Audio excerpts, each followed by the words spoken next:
Jika penuhi panggilan polisi atas penahanan Putra Siregar, diam 1000 bahasa ditanyai wartawan.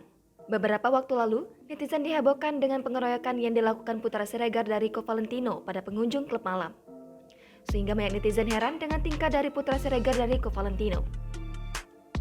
Jika disebut-sebut sebagai pemicu terjadi pengeroyokan di klub malam tersebut, jika pun menjadi sasaran hujatan dari netizen di media sosial.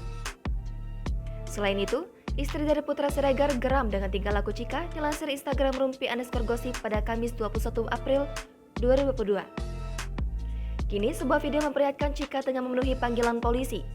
Tampak Chika keluar dari mobil Alphard dengan setelan modis dan dikerumuni banyak orang. Saat ditanyai banyak wartawan, sosok Chika hanya diam 1000 bahasa. Raut wajah dari Chika juga terlihat tak datar. Komentar beragam pun menghampiri Instagram Rumpi_Gosip. Jangan lupa subscribe, share, komen, dan like ya!